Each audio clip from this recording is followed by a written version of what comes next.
Hi, welcome back to another informative video where we discuss things about saving, investing, stock market, and a lot of practical tips that you can use to improve your way of living.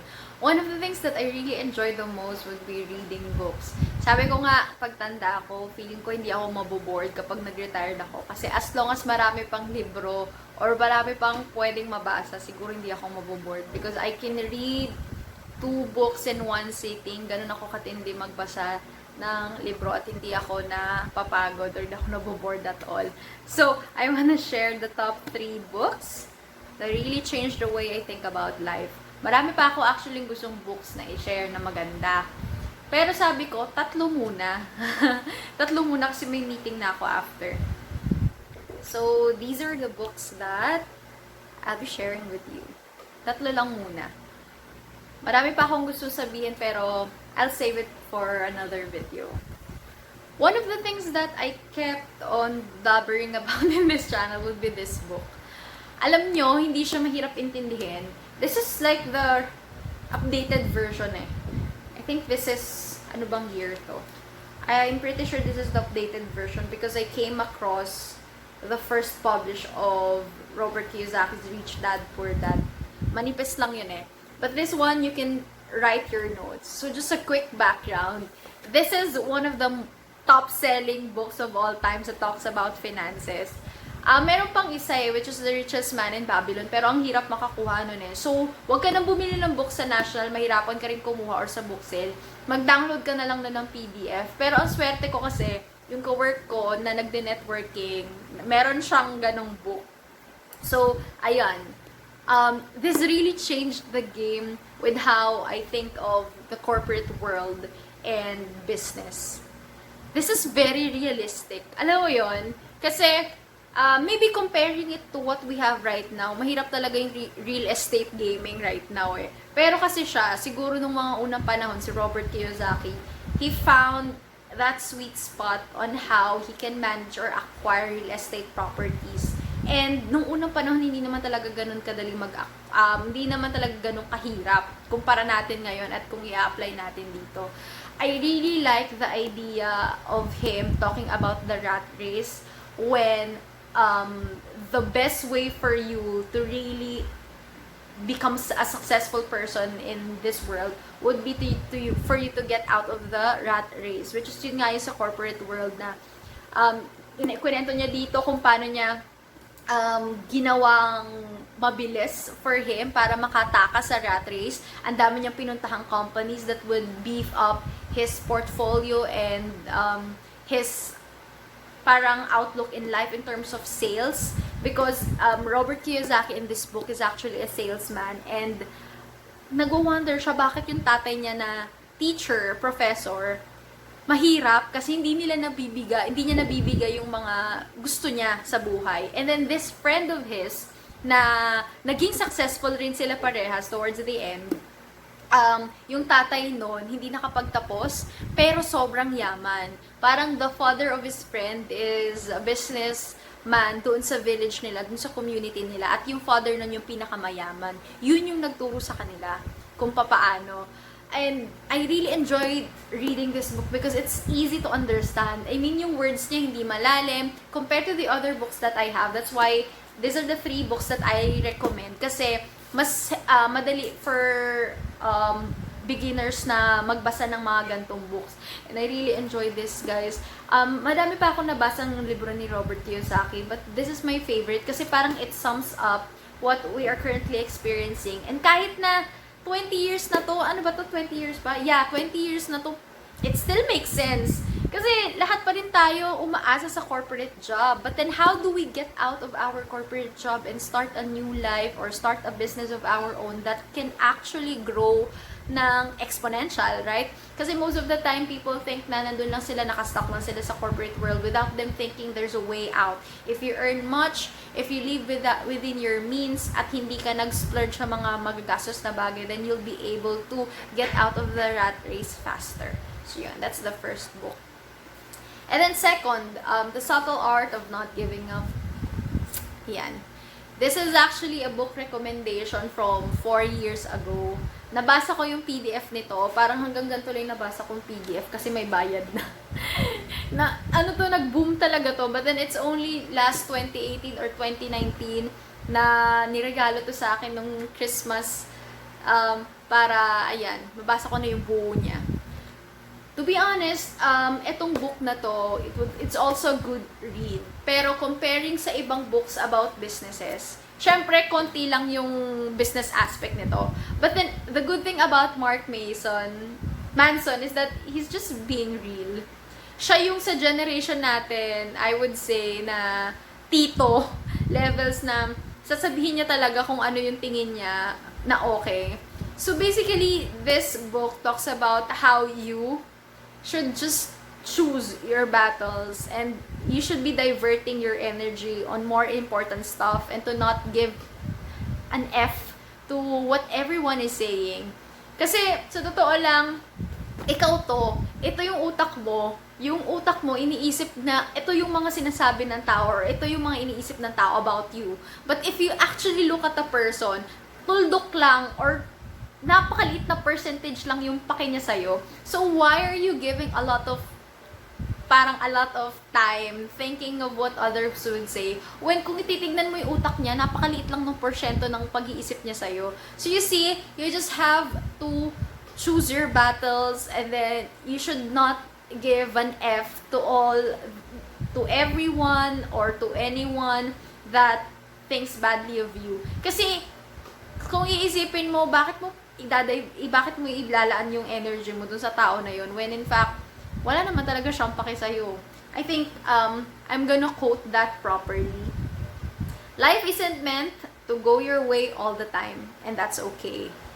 And then second, pick your battles wisely, invest your energy where it matters. Okay. A lot of times, sabi dito, maturity is what happens when one learns to only give AF about what truly is worthy. Right?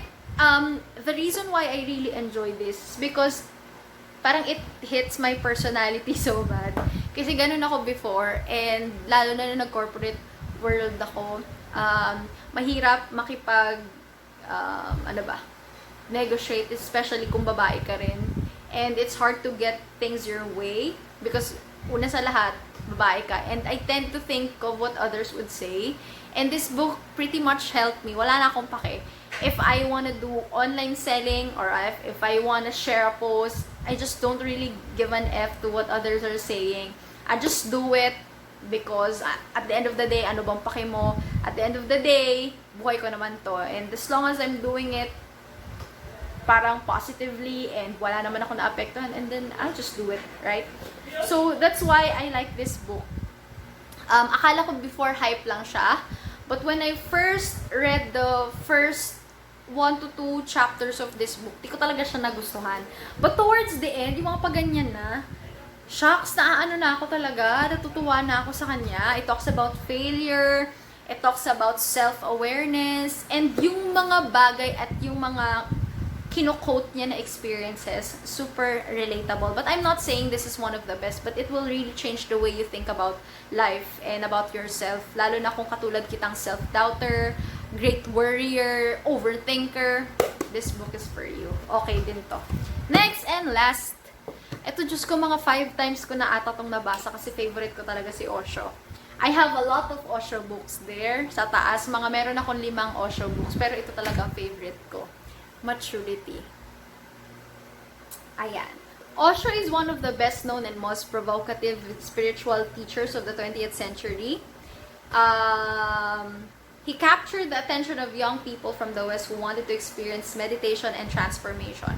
More than a decade after his death, the influence of his teachings continues to expand, reaching seekers of all ages in virtually every country of the world. Totoo. Hay! Napakaganda ng librong to. Tapos nakuha ko lang ata to sa carousel. Nakuha ko lang to sa carousel pero ang mahal niya, oh. To think na old book na to, ha. Pero nakuha ko lang to ng mura from someone who's decluttering her stuff. Why do I like this book? I don't think maturity is all about age. Alam mo, mas marami pong bata na matured kaysa sa matandang, alam mo yung walang pinagkatandaan. Pero, being mature cuts across not just about how you look about finances, expenses daily. Ang dami ditong diniscuss na magugulat ka, pero I can't say it here, baka kasi mamaya, alam mo yon, may mga batang nanonood sa akin, tapos menor de edad. It talks about a lot of things about being matured. Na it's okay to feel things, it's okay to feel urge or a great feeling towards something. Parang it talks about how you should jump into that feeling right away, because if you miss that opportunity and if you miss that feeling, baka mamaya you'll regret it in the future. Napansin mo ba na yung mga matatanda, kapag kinausap mo, ano yung mga madalas nilang kinikwento sa'yo? Panahon ng Hapon, panahon ng Espanyol, yung mga gera. Old people tend to look back doon sa mga nangyari sa kanila in the past, because that's the only memory that they have. And Osha is very good at pointing at na yung mga taong nag-live sa past, sila yung mga taong hindi na-experience yung opportunity of living in their present life. So, nakakulong sila lahat doon sa regrets of the past.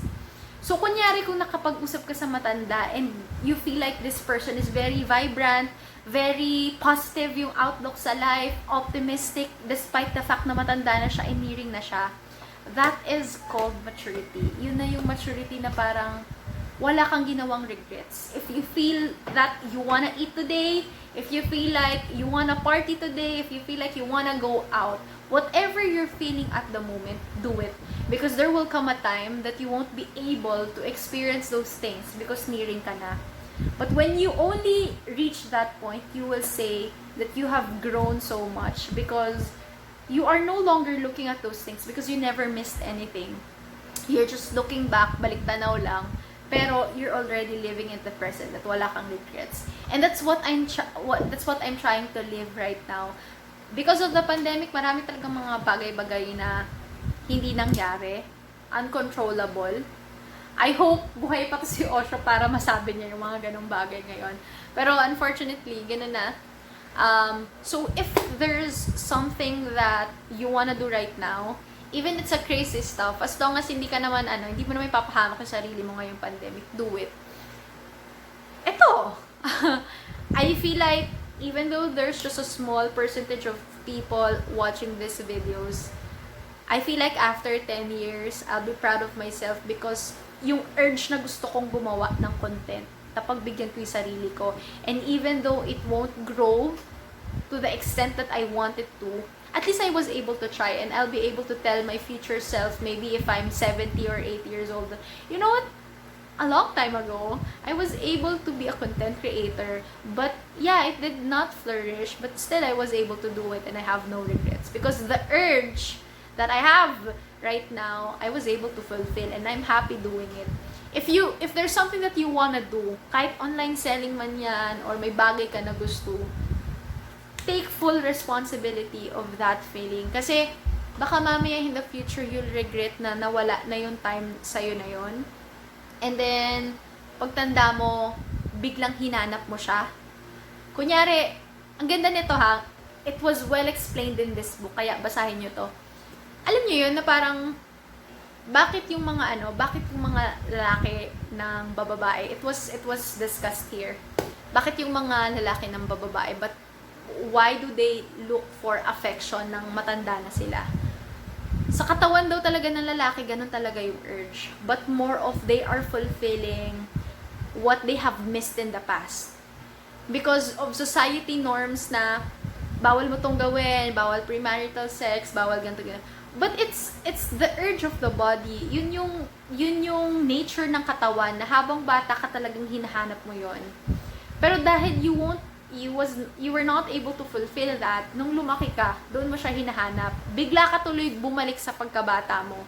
So if there's something that you wanna do now, as long as you'll not be able to hurt anyone, as long as you'll be cautious enough with those actions, then do it. Kasi baka mamaya pagtanda mo, bigla mong balikan yung mga bagay na gusto mong gawin, and it's already late. Kasi, matanda ka na. Dapat, you're just enjoying where you are. Lalo na kapag mga 80s ka na, Diyos ko, mabababae ka pa ba ng mga ganong edad?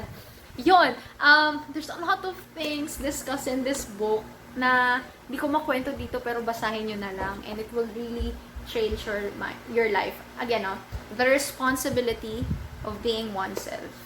At the end of the day, if there's something that you want to do, as long as you're responsible enough to take the consequence for that action, do it. Again, kung wala ka natatapakan na tao, do it. Be mature enough to take responsibility of your own self. So yun, those are the 3 books. I'll be sharing more. Yung iba naman dito, kilala na, so alam nyo na. But there are books there that I'll be sharing more. Baka different topic lang. So, ayan. Thank you!